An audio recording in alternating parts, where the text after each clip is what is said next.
Good morning everyone, this is Subhas. Welcome you all on English Heaven channel. Today we are going to do the very first chapter of the English book or English course, that is Vistas, and the chapter's name is The Third Level by Jack Finney. Students, आज हम लोग Vistas का सबसे पहला chapter करेंगे, उसका नाम है the third level by Jack Finney.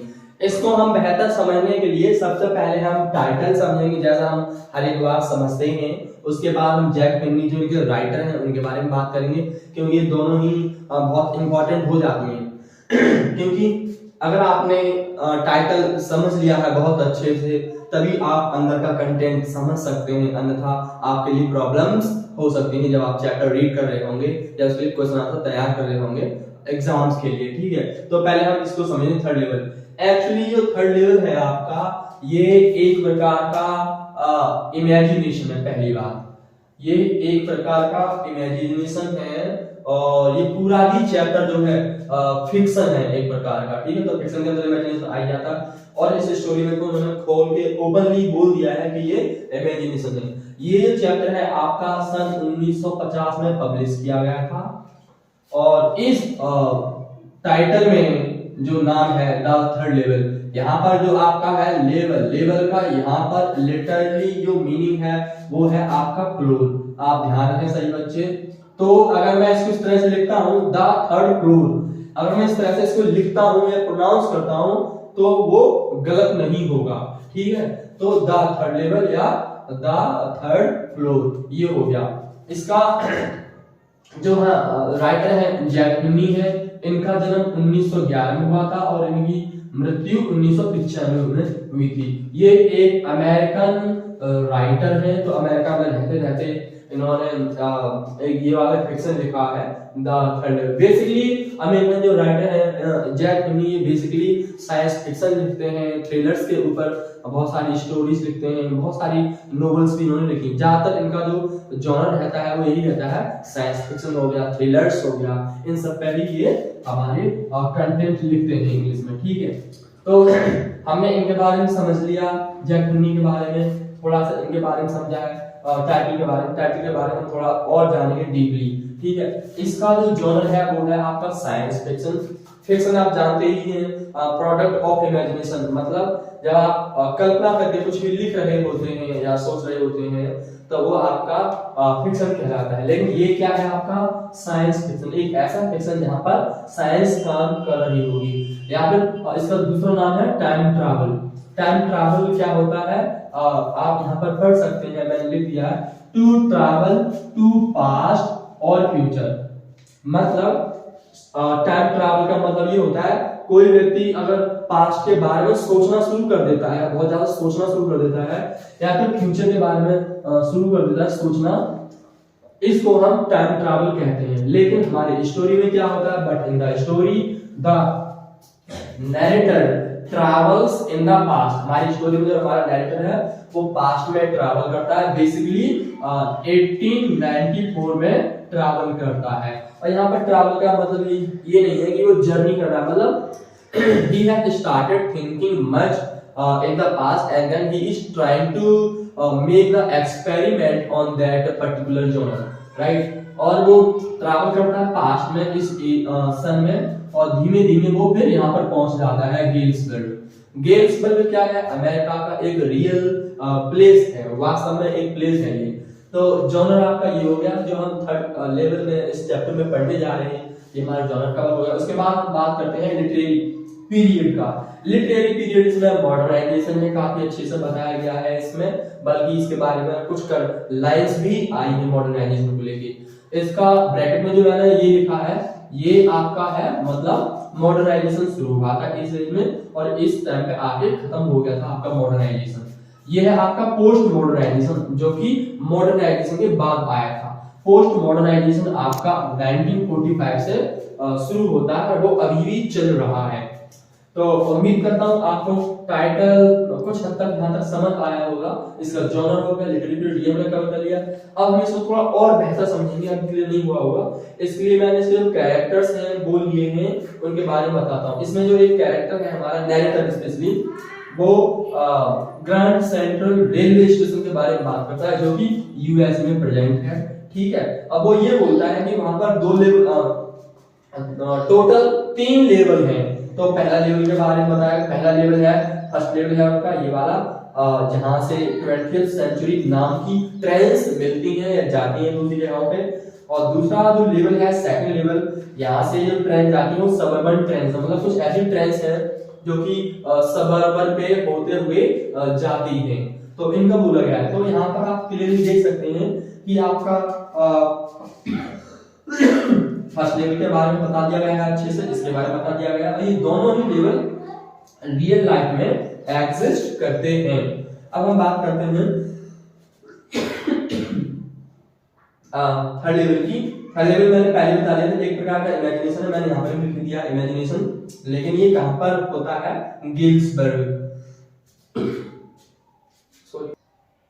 हाँ स्टूडेंट्स, तो हमने यहाँ पर बात की, हमारा फर्स्ट लेवल है, सेकंड लेवल है, ये दोनों ही वास्तव में रियल लाइफ में एग्जिस्ट करते हैं। अब हम बात करते हैं थर्ड लेवल की। ये हमारा इमेजिनेशन है। इमेजिनेशन वाली जो बात है वो उसके दिमाग में चलती रहती है, लेकिन यहाँ पर जो बात की है गिल्सबर्ग इलिनॉइस। गिल्सबर्ग वास्तव में एक प्लेस है जो आपका इलिनॉइस जो हमारी सिटी है, इसके अंदर, इलिनॉइस के अंदर, उसमें ये प्रेजेंट है गिल्सबर्ग।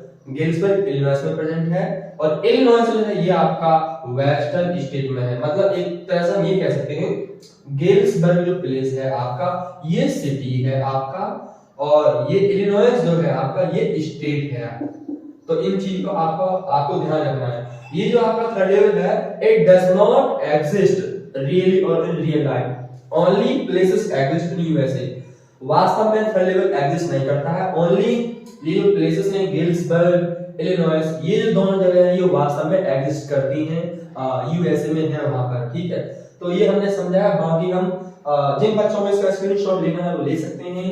उम्मीद करता हूं आपको, अभी मैंने सिर्फ थर्ड लेवल टाइटल समझाया है, जैक टर्नी जो राइटर उनके बारे में समझाया, और इसमें क्या बोलने वाला है जॉनर लिटरेरी पीरियड, उनमें जो 3 लेवल उनके बारे में बात की, ये सारी स्टोरी इन लेवल्स के बारे में हम बात करेंगे। उम्मीद करता हूं ये आपको समझ आया होगा, और आप चाहे तो स्क्रीनशॉट इसका ले सकते हैं। हाँ तो स्टूडेंट्स, अब तक हमने उसके बारे में भी पढ़ा था, टाइटल के बारे में, जैक टर्नी ऑथर है उनके बारे में हमने पढ़ लिया। अब हम जाते हैं स्टोरी के अंदर, इनसाइड ऑफ द स्टोरी। ठीक है, तो मैं पहले आपको इंट्रोड्यूस करा देता हूँ इनके जो मेन कैरेक्टर्स हैं। इसमें 3 ही मेजर कैरेक्टर्स हैं। हमारा नैरेटर है चार्ली, जिसकी एज करीब 31 है, उसकी पत्नी है लुइसा, इनकी पत्नी होगी, और नैरेटर का फ्रेंड है ये, इसका नाम है सैम। तो ये दोनों लोग तो कपल हो गए आपस में, और ये सैम जो है इनका फ्रेंड है। तो ये 3 मेजर कैरेक्टर्स हैं, और हमें जो कहानी बता रहा है वो नैरेटर बता रहा है कि क्या हो रहा है स्टोरी में, वो क्या कहना चाह रहे हैं पूरी स्टोरी में। ठीक है, अब हम आगे चलते हैं। हाँ, जिस तरह से हमारी स्टोरी शुरू होती है, यहाँ पर नैरेटर जो है चार्ली ये बोलता है कि जो प्रेसिडेंट्स हैं, तरह तरह के वहां पर प्रेसिडेंट्स हैं, जैसे न्यूयॉर्क सेंट्रल का प्रेसिडेंट है, न्यूयॉर्क का प्रेसिडेंट हो गया, और न्यू हेवन का प्रेसिडेंट हो गया, हार्टफोर्ड रेल रोड्स का प्रेसिडेंट हो गया। तो इन सभी के जो प्रेसिडेंट्स हैं वे लोग एक बार के लिए ये कह सकते हैं कि हमने सिर्फ और सिर्फ 2 लेवल्स देखे हैं, और वो इस बात को लेकर कसम भी खा सकते हैं। वहां पर एक वर्ड आता है स्टैक ऑफ पाइल्स। तो जब आप रेलवे स्टेशन पे जाते हैं तो वहां पर बहुत सारी टेबल पे मेन्यू, शेड्यूल, बुक्स, स्टेशनरी ऐसा कुछ रखा होता है। तो वो ये बोलता है कि ये जितने भी प्रेसिडेंट्स हैं इन जगहों के, वे सभी कसम खा के कह सकते हैं कि हाँ हमने अब तक सिर्फ और सिर्फ 2 ही लेवल्स देखे, लेकिन मैं पर्सनली बताता हूँ मैंने 3 लेवल देखे। तो यहाँ पर अपनी बात रखा है। तो मैंने यहाँ पर लिखा है नैरेटर्स पर्सनल व्यू। तो क्या बोलता है, वो ये बोलता है प्रॉमिस के साथ कि मैं कह सकता हूँ गारंटी के साथ कि मैंने 3rd लेवल भी देखा है। तो आप याद रखना, जो बाकी प्रेसिडेंट्स हैं उन्होंने अब तक ये कहा है कि हमने 2 लेवल्स देखे ना यूएसए में, लेकिन नैरेटर की जब बात आपकी पर्सनल की खुद की, तो वो बोलता है मैंने 3rd लेवल भी देखा है।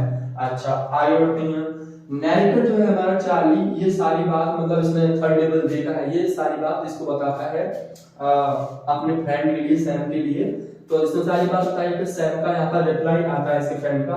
तो सैम बोलता है कि it's a waking dream wish fulfilment, modern world is full of insecurity, comma fear, war, worry and all the rest of it. तो वो रिप्लाई देते हुए ये बोलता है, ये आपका एक तरह का वेकिंग ड्रीम है, जिसमें आप ये सोचते रहते हैं, ये विश करते रहते हैं कि आपका ड्रीम पूरा हो जाए। और ये क्या है कि this time the entire world is modern, और this is full of modern and the full of insecurity, fear, war and worry, and that is why you are trying to escape from the reality. Means he wants to say that you do not want to face the reality in the modern world, so that is why you are trying to escape from the reality.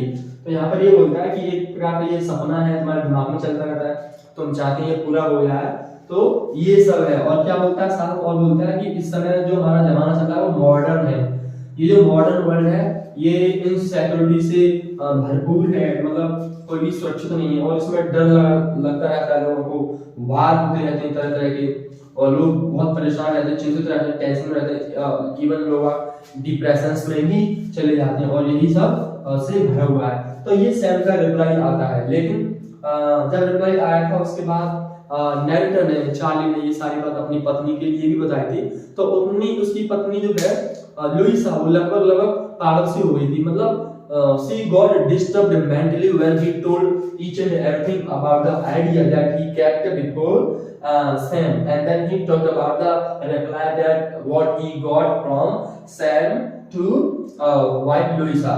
तो ये सारी बात उसने अपनी पत्नी के लिए बताई थी। तो she got disturbed mentally and she was also not ready to agree with the idea that he put with him. Okay, उसके बाद में उसने क्या होता है यहाँ पर प्रेसिडेंट की बात की, यहाँ पर उसके बाद नेट की बात, अपने खुद की बात करी कि मैंने ऐसे ऐसे 3 लेवल दिए, मैंने थर्ड लेवल भी देखा है, इसके बारे में बात की। उसके बाद में ये बात करता है स्टैम्प कलेक्शन के बारे में। अब यहाँ पर ये बोलता है कि मैं स्टैम्प कलेक्शन भी करता हूँ।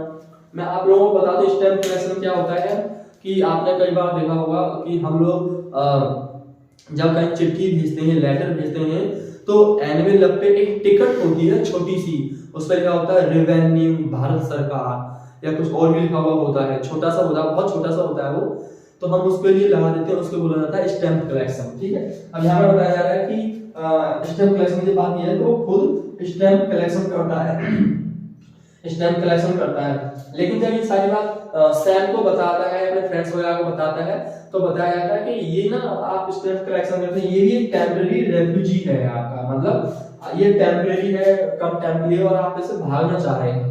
अच्छा, फिर वो अच्छा अगर ऐसी बात है तो आप एक बात, हमारे जो ग्रैंडफादर थे वो भी तो सेम काम करते थे स्टैम्प कलेक्शन का, उनके बारे में आप क्या कहोगे? तो ये भी बताया आगे, उस समय world was nice and peaceful, मतलब जब उनके ग्रैंडफादर थे उस समय जमाना जो था काफी अच्छा हुआ करता था और शांति हुआ करती थी। और फिर वो ये भी बात बोलता है कि मैंने अपने ग्रैंडफादर की वजह से ही स्टैम्प कलेक्शन शुरू किया है। तो सबसे पहले इसके ग्रैंडफादर क्या करते थे और ये करता है, तो ये बात ये यहाँ पर कहना चाह रहा है। ठीक है, अच्छा, उसमें उसके बाद जब ये लोग जो बाकी इसके फ्रेंड्स हैं या बाकी जो लोग हैं इसे रिप्लाई देते हैं गलत सलत और रेडी नहीं होते हैं अग्री होने के लिए, तो फिर वो एक और एग्जांपल देता है कि आप एक बात बताइए, जो प्रेसिडेंट ब्रूस वेरिट हैं उन्होंने भी तो स्टैम्प कलेक्शन किया था, आप बताओ आप क्या कहेंगे? तो ये सब वो अपने एविडेंसेस लाके दिखाता रहता है रीडर्स के लिए और जो भी उसके फ्रेंड्स हैं, लेकिन वे लोग तैयार नहीं होते इस चीज को जानने के लिए। अब बात करते हैं और पॉइंट पे डिसीजन को लेके। वन नाइट लास्ट समर, एक समर का टाइम था, दिन में चली थी, उस दौरान ऑफिस से ये काम से लौट रहा था, उस दौरान लेट हो रहा था, तो ये सोचता है कि मैं एक काम करता हूँ सबवे ले लेता हूँ। तो ये लौट रहा था, one night last summer returning from office to take subway, summer का टाइम था, नाइट हो गई थी और ऑफिस से शाम को लौट रहा था, तो सोचा मैं सबवे ले लूं। सबवे क्या होता है? अंडरग्राउंड रेलवे स्टेशन, अंडरग्राउंड जो रास्ता होती है उसको बोला जाता है। सॉरी,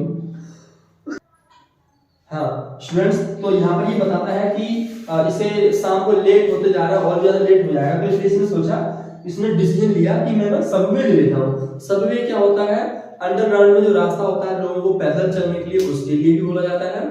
और अंडरग्राउंड में जो रेलवे स्टेशन होता है अंडरग्राउंड में जाके, उसके लिए भी बोला जाता है, जैसे दिल्ली में मेट्रो स्टेशन है आपका, ठीक है, तो उसके लिए हम सबवे बोलते हैं। तो इसने सोचा मैं सबवे ले लेता हूँ और इससे ज्यादा सही रहेगा, क्योंकि जो ट्रेन है सबवे से वो काफी फास्टर है बस से, अगर तुलना की जाए तो जो ट्रेन है वो काफी तेज चलती है बस से।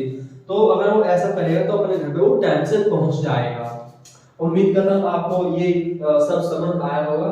आप लोग चाहे तो इसका स्क्रीनशॉट ले सकते हैं। नेक्स्ट पार्ट में इसी में करूंगा इसे साफ करने के बाद।